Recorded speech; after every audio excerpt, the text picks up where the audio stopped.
tentang kesehatan mental. Seberapa penting sih kesehatan mental itu? Nah, di sini kalian sudah melihat ada Kak Muti dan Kak Ara. Nah, sini mereka akan menjelaskan tentang kesehatan mental. Mereka ini berasal dari psikologi Unisa Yogyakarta. Oke, untuk kakaknya silakan. Baik, terima kasih untuk Kak Ati dan Kak Luke dalam kesempatan kali ini. Kami senang sekali bisa berbicara tentang topik yang penting ini. Apalagi untuk sekarang anak Gen Z ini ya. Sebelum makin jauh, dari Kak Ara atau Kak Mutia bisa jelaskan secara singkat apa sih maksud dari kesehatan mental itu dan kenapa itu penting di masa sekarang gitu? Ya, oke. Jadi di sini saya akan menjelaskan kenapa sih kesehatan mental itu penting. Nah, jadi kesehatan mental itu bukan hanya tentang tidak memiliki gangguan mental, tetapi lebih ke gimana sih kita mengelola emosi, perasaan, dan pikiran kita dalam menjalani kehidupan sehari-hari. Kesehatan mental yang baik membuat kita mampu mengatasi stres, menjaga hubungan yang sehat dengan orang lain, dan membuat kita merasa lebih seimbang dalam hidup kita. Nah, ini tuh sangat penting karena berdampak langsung pada kebahagiaan dan kualitas hidup kita. Oh, jadi gitu ya, Kak? Terus Kak, kan kita sering kali merasakan cemas, stres, gitu. Nah, kita itu belum tahu itu kategori masalah, masuk masalah kesehatan mental atau enggak. Nah, menurut kakak Ara sama Kak Muti gini. Nah, tanda-tanda kesehatan mental itu gimana sih? Nah, jadi ada beberapa hal yang tiba-tiba sering muncul nih. Yang pertama, perubahan emosi yang gak stabil. Kayak kita tuh tiba-tiba kehilangan mood, dan terus kayak kita tiba-tiba marah dan merasa cemas dalam waktu yang sangat singkat. Yang kedua, ada kehilangan minat. Misalnya nih, kita kayak tiap sore tuh suka olahraga gitu, tapi di hari itu kita, di sore itu tuh tiba-tiba gak mau untuk olahraga. Nah, di situ yang ketiga ada gangguan tidur. Yang biasanya kita tidur 8 jam dalam sehari itu, kita jadi tiba-tiba berlebihan, kayak misal jadi 10 jam, jadi 12 jam. Nah, itu tuh nggak baik ya. Habis itu yang keempat ada perubahan nafsu makan. Biasanya kita kayak makan satu piring full habis. Nah, ini tiba-tiba nggak mau sama sekali ngelihat nasi juga, kayak kayaknya aku nggak mau makan nih. Terus ada yang terakhir itu merasa lelah berlebihan. Nah, di merasa lelah berlebihan ini kita tiba-tiba capek, padahal kita di hari itu nggak melakukan kegiatan yang berlebihan, yang berat. Wah, jadi ini sangat penting sekali ya untuk diperhatikan, karena kadang kita itu merasa itu hal sepele, jadi padahal itu bisa jadi tanda kita harus melakukan sesuatu untuk diri kita sendiri ya Kak ya. Nah, Mbak Muti dan Mbak Ara. Nah, kan tadi kita sudah membahas tentang apa sih itu kesehatan mental dan tanda-tandanya ya. Nah, di sini saya mau bertanya kepada Kak Muti. Jadi gimana sih kita cara merawatnya biar nggak, biar bisa kita hal apa saja yang bisa kita perhatikan secara lebih. Oke, mungkin di sini ada beberapa langkah yang bisa kita lakukan. Yang pertama adalah berbicara dengan seseorang.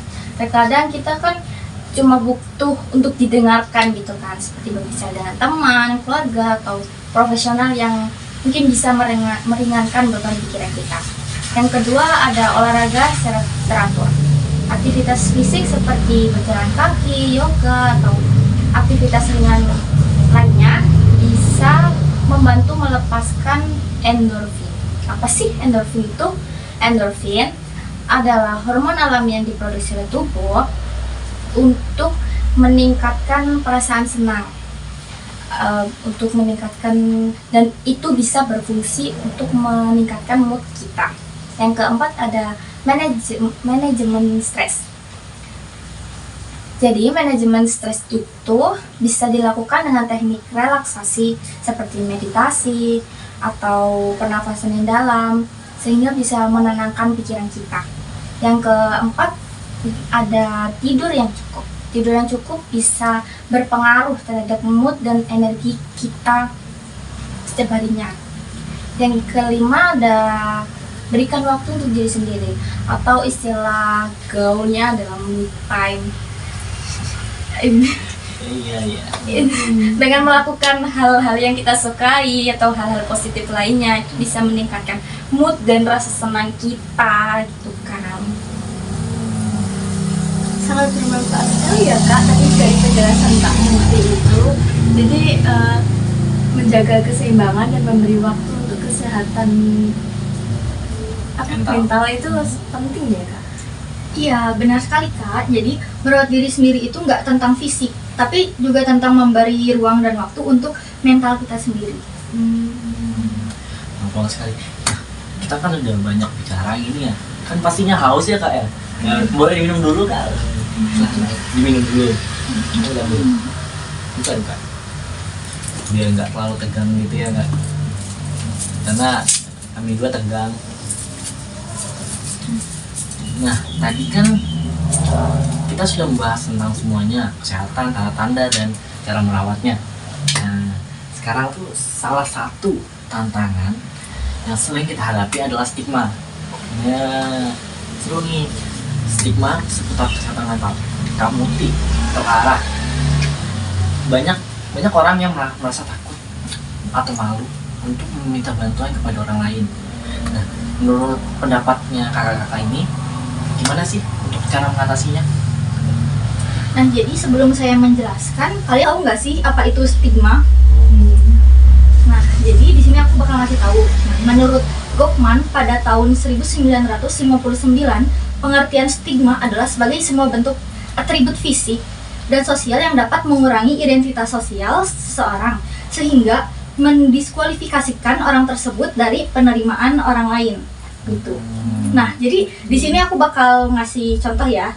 Nah, contohnya tuh kayak ada seseorang yang mengidap gangguan mental atau depresi berat dapat mengalami stigma karena dianggap lemah atau tidak stabil secara emosionalnya. Stigma itu memang masih ada dan itu bisa membuat orang merasa cemas untuk mencari bantuan. Padahal mencari bantuan adalah hal yang penting, bukan? Setiap orang beresiko untuk mengalami gangguan kesehatan mental dan itu bukan tanda kelemahan. Dengan berbicara lebih terbuka tentang kesehatan mental, kita bisa mengurangi stigma ini dan menciptakan lingkungan yang lebih mendukung. Oh, jadi penting ya untuk mengubah cara pandang kita tentang kesehatan mental dan menjadikannya lebih terbuka. Betul sekali Kak Luka, kesehatan mental adalah bagian dari kesehatan kita secara keseluruhan dan kesehatan mental sangat penting, bukan? Dan kita harus saling mendukung satu sama lain. A few moments later. Coba. Oke teman-teman, nah dari banyak penjelasan tadi mungkin kita sudah paham apa aja tentang kesehatan mental itu. Nah, untuk Kak Ara dan Kak Muti, terima kasih ya untuk waktunya yang telah diberikan. Udah jam berapa ini? Mereka sangat bersemangat, masih bisa tersenyum walaupun capek mungkin. Oke. Nah, dari penjelasan Kak Ara dan Kak Mutia tadi bisa kita ambil kesimpulan, di saat kalian merasa sulit atau membutuhkan dukungan, jangan pernah ragu untuk minta pertolongan. Dan harus diingat bahwa merawat kesehatan mental itu merupakan langkah penting untuk hidup yang lebih sehat dan bahagia. Dan sekian dari saya, Tafia Lukasya, dan rekan saya, Muhammad Ali Prasetyo, selaku host pada podcast kali ini. And See you. see you, bye-bye. Bye-bye.